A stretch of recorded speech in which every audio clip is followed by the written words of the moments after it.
Le monde assiste à un bouleversement majeur. Le Canada et la France, alliés historiques, viennent de redéfinir les rapports de force mondiaux, prenant Washington par surprise. Tout a commencé par une poignée de main à Paris, mais ce geste symbolique cache une réalité bien plus profonde. Trump est en train de perdre la partie. Depuis son arrivée au pouvoir, Trump a mené une guerre économique agressive, imposant des tarifs sur l'acier, l'aluminium et bien d'autres secteurs. Mais cette stratégie se retourne contre lui. L'économie américaine s'effondre et les États-Unis perdent le contrôle sur leurs alliés historiques. Le Premier ministre Mark Carney et le président Emmanuel Macron ont uni leurs forces pour déclarer leur indépendance économique. En choisissant Paris plutôt que Washington, Carney a envoyé un message clair. Le Canada ne se laissera plus intimider. Cette alliance inattendue est une claque pour Trump, qui voit ses alliés se détourner de lui. Les Américains, de plus en plus mécontents, détestent l'ingérence d'Elon Musk dans la politique. Les hauts gradés américains admettent discrètement « On ne pensait pas que la France et le Canada réagiraient aussi vite. C'est une catastrophe pour les USA ». Macron appelle l'Europe à abandonner les armes américaines,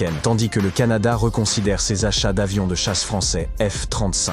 Cette alliance inévitable est le résultat de décennies de trahison et de tensions croissantes. Macron et Carney forment désormais un nouveau bloc commercial, prêt à rivaliser avec l'influence américaine. Ce n'est pas seulement une question de tarifs, mais de souveraineté. Les États-Unis font face à un scénario cauchemardesque, perdant le contrôle sur leur allié le plus proche. Cette nouvelle alliance pourrait redéfinir les règles du commerce mondial et marquer le début de la fin pour la domination américaine. Trump, qui pensait pouvoir contrôler le monde par la peur et l'intimidation, se retrouve isolé et affaibli. J'en profite pour vous dire, n'oubliez pas de vous abonner à ma chaîne pour les dernières nouvelles, ça m'aide beaucoup.